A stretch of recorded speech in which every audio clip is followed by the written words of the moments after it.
आज आपण पाहणार आहोत पेज नंबर 32 वरील इलिस्ट्रेशन प्रॉब्लेम नंबर 4. तर पाहूयात आपल्याला प्रॉब्लेम काय देण्यात आलेला आहे. From the following trial balance of mister Piyush and mister Arun you are required to prepare trading and profit and loss account and balance sheet as on the date. तर या वाक्यांमध्ये कुठेही आपल्याला रेशो देण्यात आलेला नाही. ज्यावेळी प्रॉब्लेममध्ये रेशो दिला जात नाही त्यावेळेस तो आपण इक्वल घेतो. आता हा इक्वल रेशो आपण प्रॉफिट किंवा लॉस वाटण्यासाठी वापरणार आहोत. ठीक आहे.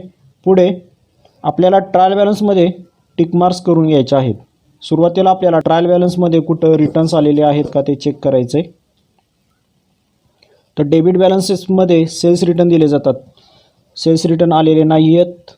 त्याचबरोबर क्रेडिट बॅलन्सेसमध्ये आपल्याला परचेस रिटर्न दिले जातात, ते देखील आलेले नाहीत. याचा अर्थ या प्रॉब्लेममध्ये रिटर्न्स आलेले नाहीत. नंतर ट्रायल बॅलन्समध्येच आपल्याला हिडन ॲडजस्टमेंट देण्यात आलेली आहे का ते चेक करायचं. तर या ठिकाणी एक ॲडजस्टमेंट देण्यात आलेली आहे, ॲडव्हर्टाइजमेंट फॉर 3 इयर्स. ही आपली हिडन ॲडजस्टमेंट आहे, तिला टिक करायची आहे. आता हिडन ॲडजस्टमेंटवरील टिक मार्क करून झाल्यानंतर ज्या ट्रायल बॅलन्सच्या खाली ॲडजस्टमेंट आहेत त्यावरून आपल्याला टिक मार्क्स करून घ्यायच्या आहेत. पहिले आले आहेत स्टॉक ऑन हँड, म्हणजे हा क्लोजिंग स्टॉक आहे, याचे टिक मार्क कुठेही होणार नाही. दुसरी ॲडजस्टमेंट आली आहे इंटरेस्ट ऑन फिक्स्ड डिपॉझिट. ही एक नवीन ॲडजस्टमेंट आहे. आता याचे इफेक्ट जातात फिक्स्ड डिपॉझिटमध्ये ॲड होतात आणि इंटरेस्ट ऑन फिक्स्ड डिपॉझिटमध्ये देखील ॲड होतात. तर या ॲडजस्टमेंटच्या 2 टिक मार्क्स येतील. पहिली टिक मार्क येणारे फिक्स्ड डिपॉझिटवरती आणि दुसरी टिक मार्क येणारे इंटरेस्ट रिसिव्ड ऑन फिक्स्ड डिपॉझिटवरती. ओके. पुढची ॲडजस्टमेंट पाहूयात. तिसरी ॲडजस्टमेंट आली आहे provide RDD at 2.5% on sundry debtors. आता ही RDD आपल्याला डेटर्समधून लेस करायची असते, म्हणून याची टिक मार्क येणार आहे डेटर्सवरती. तर डेटर्सवरती टिक मार्क करूयात, सन्डे डेटर्स. पुढची ॲडजस्टमेंट चेक करूयात. चौथी ॲडजस्टमेंट डेप्रिसिएट फर्निचर. तर ही ॲडजस्टमेंट फर्निचरची आहे, म्हणून फर्निचरवरती टिक मार्क करूयात. नंतर पुढची ॲडजस्टमेंट आली आहे goods of ₹8,000 destroyed by fire and insurance company admitted a claim of 6,000 only. ही एक नवीन ॲडजस्टमेंट आहे. आता ही जी ॲडजस्टमेंट आहे ही एकमेव अशी ॲडजस्टमेंट आहे की जिचे 3 इफेक्ट जातात. बाकीच्या इतर सर्व ॲडजस्टमेंट आहेत त्यांचे 2 इफेक्ट जातात. एवढीच एक ॲडजस्टमेंट जिचे 3 इफेक्ट जातात. आता या ॲडजस्टमेंटचे तिन्ही इफेक्ट हे कशामध्ये ॲड किंवा लेस होत नाहीत, ते सेपरेट दिले जातात, म्हणून या ॲडजस्टमेंटची कुठेही टिक मार्क होणार नाही. तर अशा रीतीने आपल्या सर्व टिक मार्क्स करून झालेल्या आहेत. आता सुरुवात करूयात आपण पोस्टिंगला सुरुवात करताना आपण डेबिट बॅलन्सेसपासून पोस्टिंगला सुरुवात करणार आहोत. तर डेबिट बॅलन्सेसमध्ये पहिला बॅलन्स आला आहे स्टॉक. हा आपला ओपनिंग स्टॉक आहे, तो ट्रेडिंग अकाउंटच्या डेबिट साईडला जाणार आहे. ट्रेडिंग अकाउंटच्या डेबिट साईडला टू ओपनिंग स्टॉक 30,800. दुसरा बॅलन्स आला आहे परचेस 80,000. आता या ठिकाणी थोडी प्रिंटिंग मिस्टेक झालेली आहे, सॅलरीसुद्धा तिथंच प्रिंट झालेले आहेत, मात्र हे परचेसेस आहेत 80,000 आणि हे ट्रेडिंग अकाउंटच्या डेबिट साईडला जातील. ट्रेडिंग अकाउंटच्या डेबिट साईडला टू परचेसेस 80,000. नंतर आलेले सॅलरीज 5,000. सॅलरी जाणार आहे प्रॉफिट अँड लॉस अकाउंटच्या डेबिट साईडला. प्रॉफिट अँड लॉस अकाउंटच्या डेबिट साईडला टू सॅलरीज 5,000. पुढचा पॉईंट आला आहे वेजेस आलेले आहेत 7,500. वेजेस जातात ट्रेडिंग अकाउंटच्या डेबिट साईडला. ट्रेडिंग अकाउंटच्या डेबिट साईडला टू वेजेस 7,500. पुढचा पॉईंट आला आहे कॅरेज 3,000. आता कॅरेजसुद्धा ट्रेडिंग अकाउंटच्या डेबिट साईडला जातात. पाठीमागील प्रॉब्लेममध्ये आपण डिस्कस केलं आहे की 2 प्रकारचे कॅरेज असतात, एक कॅरेज इनवर्ड आणि दुसरं कॅरेज आउटवर्ड. आपल्याला फक्त एक लक्षात ठेवायचं आहे की कॅरेज आउटवर्ड हा असा शब्द आला तरच तो प्रॉफिट अँड लॉस अकाउंटच्या डेबिटला जातो. अदरवाईज फक्त कॅरेज किंवा कॅरेज इनवर्ड असा शब्द आला की तो जातो ट्रेडिंग अकाउंटच्या डेबिट साईडला. आत्ताचे कॅरेज 3,000 हे जातील ट्रेडिंग अकाउंटच्या डेबिट साईडला. ट्रेडिंग अकाउंटच्या डेबिट साईडला टू कॅरेज 3,000. पुढचा पॉईंट आला आहे रॉयल्टीज 2,500. हा देखील पॉईंट ट्रेडिंग अकाउंटच्या डेबिट साईडला जाणार आहे. तर ट्रेडिंग अकाउंटच्या डेबिट साईडला टू रॉयल्टीज 2500. नंतर आलेत फ्रेट 700 रुपये. फ्रेट देखील ट्रेडिंग अकाउंटच्या डेबिट साईडला जातात. ट्रेडिंग अकाउंटच्या डेबिट साईडला टू फ्रेट 700 रुपये. नंतर आलेत printing and stationery 1050. Printing and stationery जातात प्रॉफिट अँड लॉस अकाउंटच्या डेबिट साईडला. प्रॉफिट अँड लॉस अकाउंटच्या डेबिट साईडला टू प्रिंटिंग अँड स्टेशनरी 1050. पुढे आलेत संडी डेटर्स. संडी डेटर्स ही आपली ॲसेट आहे. यावरती टिकमार्कसुद्धा आलेले आहे, त्यामुळे याची अमाऊंट आपल्याला इनर कॉलममध्ये घ्यावी लागणार आहे. संडी डेटर्स ॲसेट साईडला पोस्ट करूयात. ॲसेट साईडला संडी डेटर्स इनर कॉलममध्ये 43,000. नंतर आलेत फर्निचर. ही देखील आपली ॲसेट आहे 20,200. ॲसेट साईडला पोस्ट करूयात.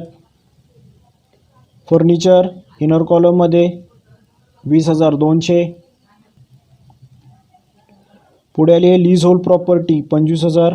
ही देखील आपली ॲसेट आहे, म्हणून याचंही पोस्टिंग ॲसेट साईडला होणार आहे. लीज होल्ड प्रॉपर्टी 25,000 आउटरला, यावरती कोणतीही ॲडजस्टमेंट आलेली नाही. पुढची अमाऊंट आहे इन्व्हेस्टमेंट. इन्व्हेस्टमेंट आहेत 15,000. इन्व्हेस्टमेंट देखील आपली ॲसेट आहे, म्हणून याचंही पोस्टिंग ॲसेट साईडला होईल. ॲसेट साईडला इन्व्हेस्टमेंट 15,000. नंतर आलेले ट्रॅव्हलिंग एक्सपेन्सेस 3,450. ट्रॅव्हलिंग एक्सपेन्सेस हा आपला एक्सपेन्सेस प्रॉफिट अँड लॉस अकाउंटच्या डेबिटला जातो, पण प्रॉफिट अँड लॉस अकाउंटच्या डेबिट साईडला टू ट्रॅव्हलिंग एक्सपेन्सेस 3,450. पुढचा पॉईंट आला आहे ॲडव्हर्टाइजमेंट. ही आपली हिडन ॲडजस्टमेंट आहे. याचं पोस्टिंग किंवा याची अमाऊंट लिहिताना आपण इनर कॉलममध्ये लिहिणार आहोत. आता ॲडव्हर्टाइजमेंटचं पोस्टिंग होतं प्रॉफिट अँड लॉस अकाउंटच्या डेबिट साईडला.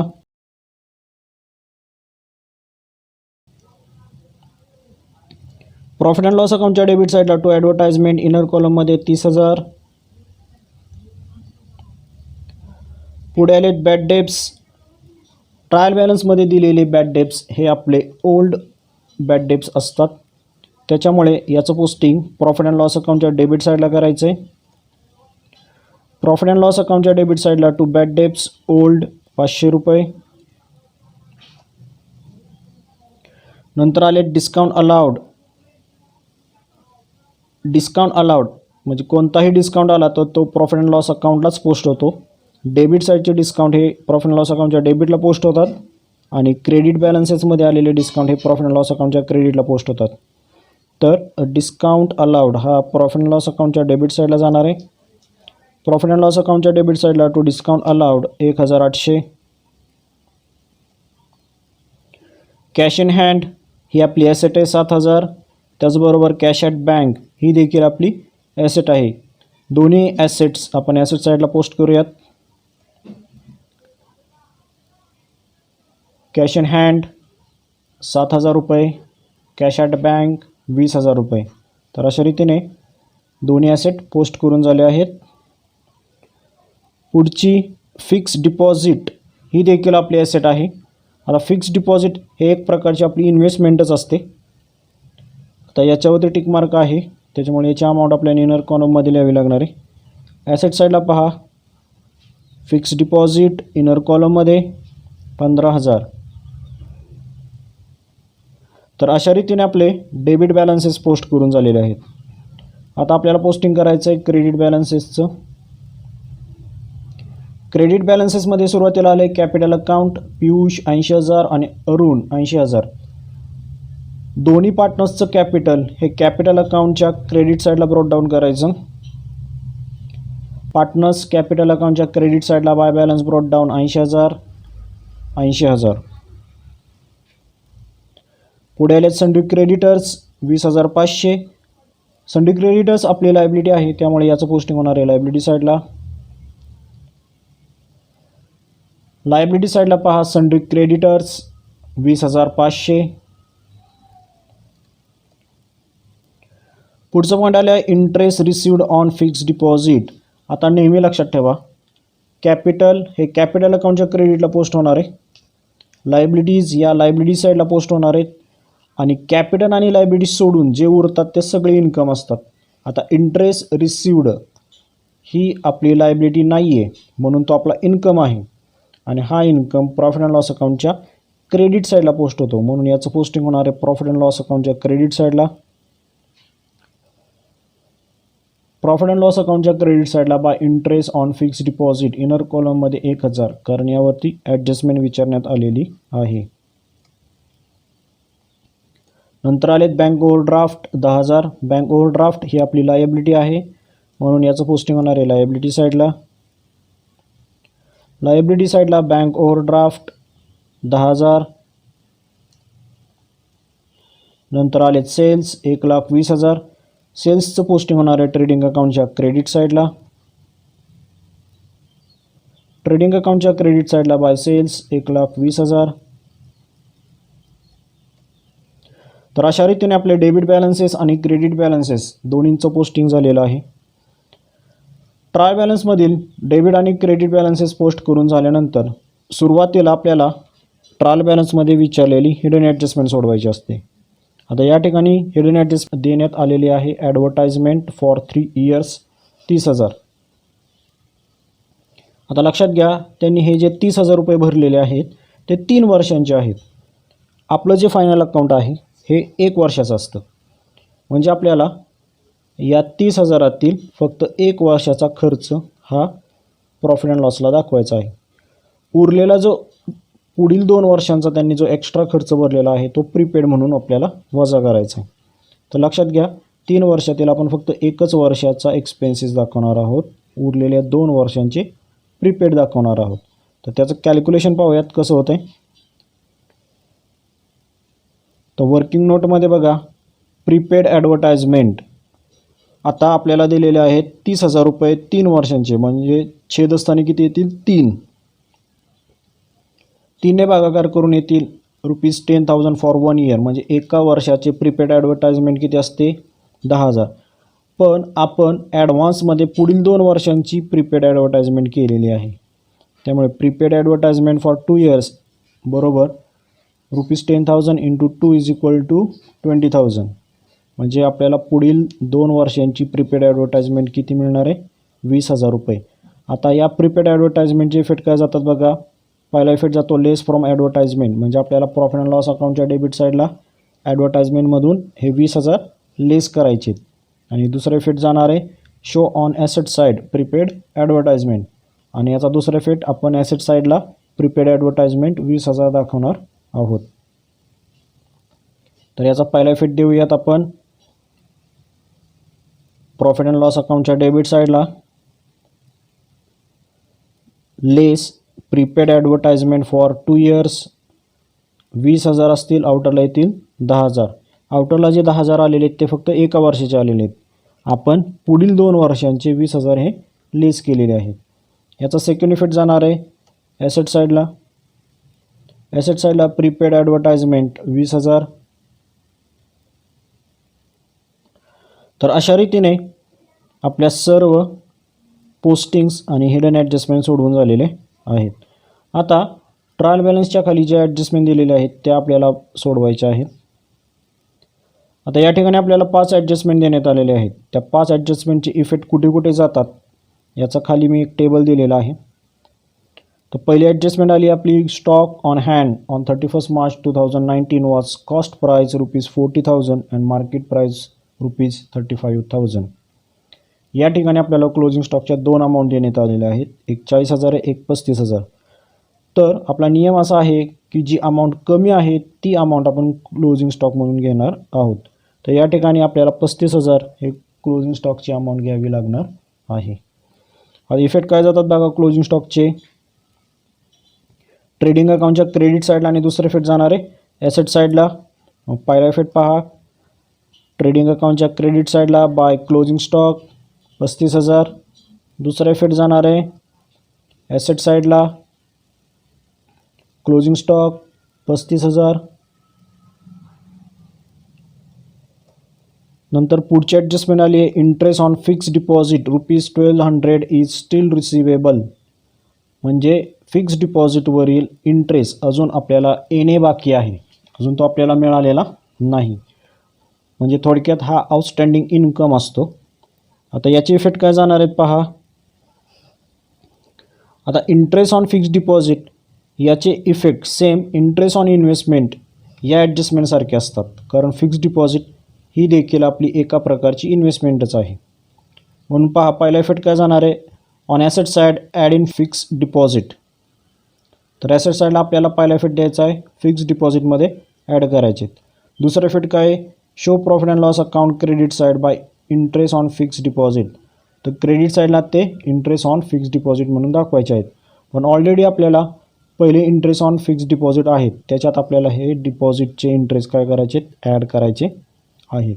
तर अशा रीतीने आपण पहिला इफेक्ट देणार आहोत. ॲसेट साईडला फिक्स डिपॉझिटमध्ये add interest on fix deposit 1,200, आउटरला येतील 16,200. दुसरा इफेक्ट जाणार आहे प्रॉफिट अँड लॉस अकाउंटच्या क्रेडिट साईडला. प्रॉफिट अँड लॉस अकाउंटच्या क्रेडिट साईडला already interest on fix deposit आहेत 1,000, त्याच्यात ते ॲड करायचे आहेत. इंटरेस्ट ऑन फिक्स डिपॉझिट 1,200, आउटरला येतील 2,200. तर अशा रीतीने दुसऱ्या ॲडजस्टमेंटचे इफेक्ट आपले देऊन झालेले आहेत. आता तिसरी ॲडजस्टमेंट काय आलेली आहे, प्रोव्हाइड RDD ॲट 2.5% रिडेटर्स. आपल्याला काय करायचे आहेत, डेटर्सवरती RDD काढायचे 2.5%. RDDचे इफेक्ट काय जातात, less from debtors, show on profit and loss account debit side. आपल्याला डेटर्समधून 2.5% लेस करायचे आहेत आणि त्या RDD आपल्याला पुन्हा प्रॉफिट अँड लॉस अकाउंटच्या डेबिट साईडला दाखवायचे आहे. तर पहिला इफेक्ट पहा, ॲसेट साईडला लेस RDD ॲट द रेट 2.5%, 1,075, आउटरला येतील 41,925. आता 43,000वरती आपण जर 2.5% कॅल्क्युलेट केले तर आपल्याला मिळतील 1,075. आता हे 1,075 आपल्याला प्रॉफिट अँड लॉस अकाउंटच्या डेबिट साईडला दाखवायचे आहेत. प्रॉफिट अँड लॉस अकाउंटच्या डेबिट साईडला टू RDD न्यू 1,075. चौथी ॲडजस्टमेंट देण्यात आलेली आहे, डेप्रिशिएट फर्निचर बाय 5%. आता आपल्याला फर्निचरवरती 5% डेप्रिशिएशन काढायचं आहे. आता डेप्रिशिएशनचे इफेक्ट काय जातात पहा, लेस फ्रॉम पर्टिक्युलर ॲसेट. म्हणजे ज्या ॲसेटवरती डेप्रिशिएशन विचारलं आहे त्यातून ते लेस करा. म्हणजे आपल्याला या ठिकाणी फर्निचरमधून 5% लेस करायचे आहेत आणि कुठे दाखवायचे आहेत, show to profit and loss account debit side. Profit and loss अकाउंटच्या डेबिट साईडला दाखवायचे आहेत. पहिला इफेक्ट आपण देऊयात, फर्निचरमधून लेस करूयात 5%. फर्निचरमधून लेस डेप्रिशिएशन ॲट द रेट 5%, 1,010, आउटरला येतील 19,190. 20,200वरती 5% कॅल्क्युलेट केले तर आपल्याला मिळतील 1,010, आउटरला 19,190. याचा सेकंड इफेक्ट जाणार आहे प्रॉफिट अँड लॉस अकाउंटच्या डेबिट साईडला. प्रॉफिट अँड लॉस अकाउंटच्या डेबिट साईडला टू डेप्रिसिएशन ऑन फर्निचर 1,010. तर अशा रीतीने डेप्रिसिएशनचे दोन इफेक्ट होतील. पुढची ॲडजस्टमेंट देण्यात आलेली आहे, 5वी, goods of ₹8,000 destroyed by fire and insurance company admitted a claim of 6,000 only. तर ही एकमेव ॲडजस्टमेंट अशी आहे की त्याचे किती इफेक्ट जाणार आहेत, 3. तर पाहूयात याचे 3 इफेक्ट कसे आणि कुठे कुठे जाणार आहेत. तर या ठिकाणी बघा, गुड्स डिस्ट्रॉयड बाय फायर आपल्याला देण्यात आलेला आहे, इन्शुअर्ड आहे. इन्शुअर्ड म्हणजे काय, तर त्या मालावरती किंवा त्या गुड्सवरती आपण इन्शुरन्स उतरवलेला असतो किंवा विमा उतरवलेला असतो.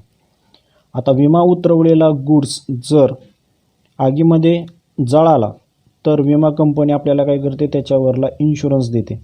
आता आपला माल 8,000चा जळालेला आहे, मात्र त्या 8,000मधले आपल्याला इन्शुरन्स कंपनीने किती द्यायचे ठरवले, फक्त 6,000 द्यायचे ठरवलेले आहेत.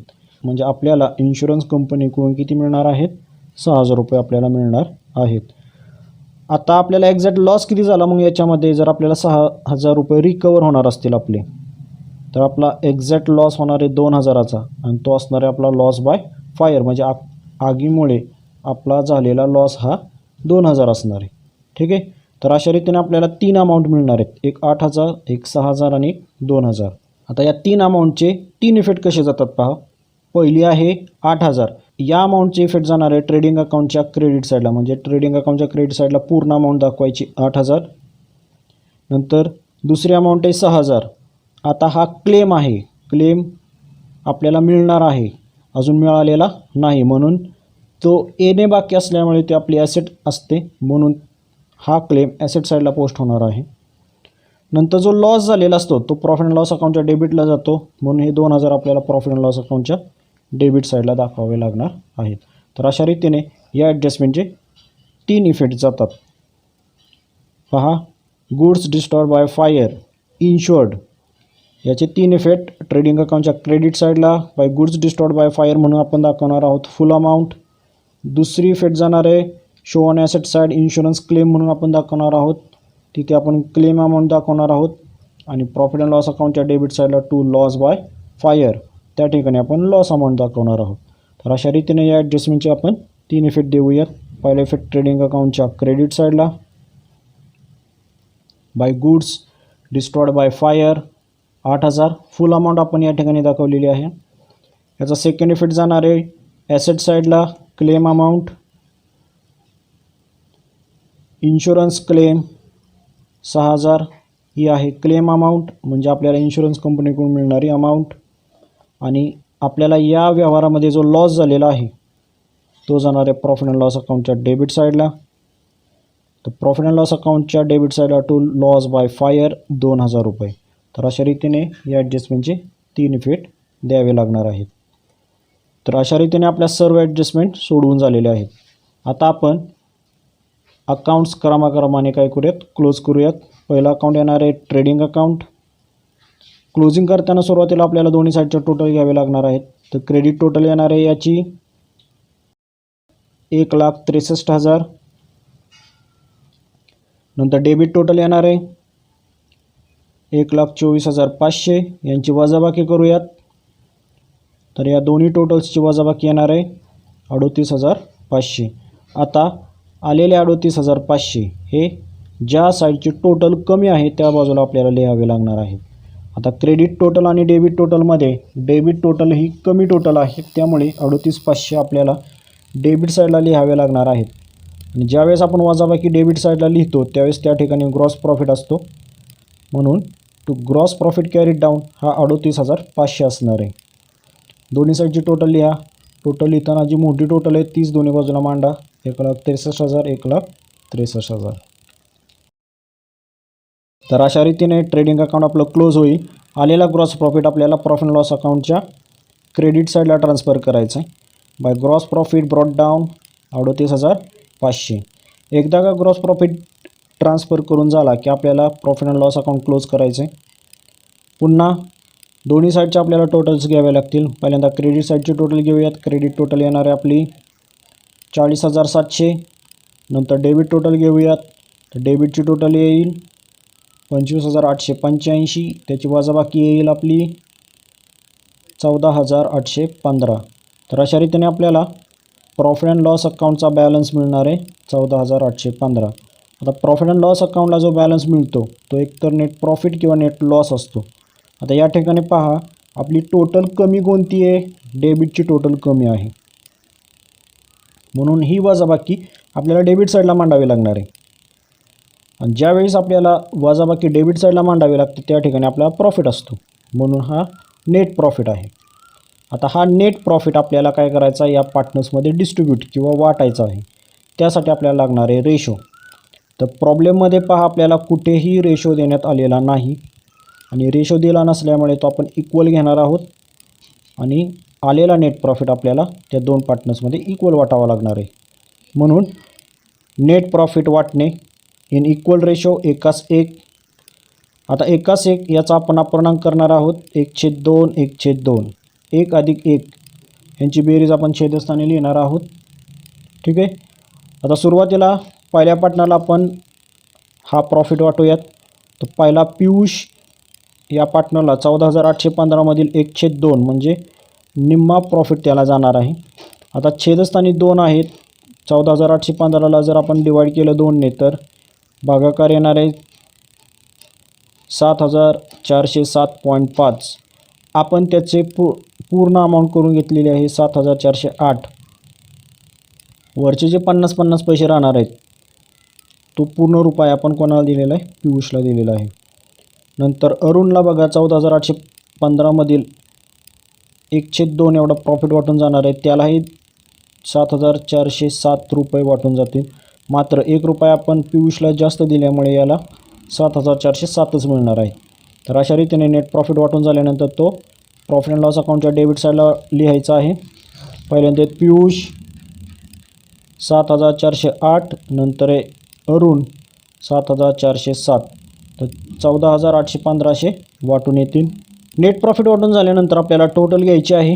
टोटल येणार आहे 40,700, 40,700.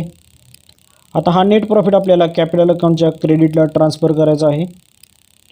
कॅपिटल अकाउंटच्या क्रेडिट साईडला बाय नेट प्रॉफिट 7,408, 7,407. तर अशा रीतीने आपला नेट प्रॉफिट ट्रान्सफर करून झाल्यानंतर आपल्याला कॅपिटल अकाउंट क्लोज करायचं आहे. पहिल्यांदा आपण पियुषचं अकाउंट क्लोज करूयात. पियुषची क्रेडिट टोटल घ्या, ते येईल 87,408. आता डेबिटला वजा करण्यासाठी एकही अमाऊंट आलेली नाही, त्यामुळे 87,408 हीच टोटल या ठिकाणी आपण बॅलन्स म्हणून मांडणार आहोत. तर टू बॅलन्स कॅरीड डाऊन येईल 87,408. टोटलमध्ये सुद्धा 87,408 येतील. नंतर आपल्याला अरुणचा अकाउंट क्लोज करायचा आहे. अरुणची क्रेडिट टोटल घ्या, ती देखील 87,407 येईल. अरुणच्याही डेबिटला कोणतीही अमाऊंट वजा करण्यासाठी आलेली नाही, त्यामुळे आपण आलेली टोटल हीच बॅलन्स म्हणून लिहिणार आहोत 87,407. टोटलमध्ये येतील 87,407. तर अशा रीतीने आपले दोन्ही पार्टनर्सचे अकाउंट क्लोज होतील आणि त्यांचा बॅलन्स जो आलेला आहे तो आपल्याला लायबिलिटी साईडला काय करायचा, ट्रान्सफर करायचा आहे. लायबिलिटी साईडला पहा, कॅपिटल येणार आहे पियुषचं 87,408, अरुणचं येणार आहे 87,407. तर अशा रीतीने कॅपिटल ट्रान्सफर करून झाल्यानंतर बॅलन्स शीटच्या दोन्ही साईडची टोटल घ्यायची आहे. तर ॲसेट साईडची टोटल येणार आहे 2,05,315 आणि लायबिलिटी साईडची टोटल येणार आहे 2,05,315. तर अशा रीतीने आपलं दोन्ही साईडच्या अमाऊंट सेम येतील आणि आपलं बॅलन्स शीट काय होईल, टॅली होईल. ठीक आहे. तर आजच्या व्हिडिओमध्ये एवढंच. धन्यवाद.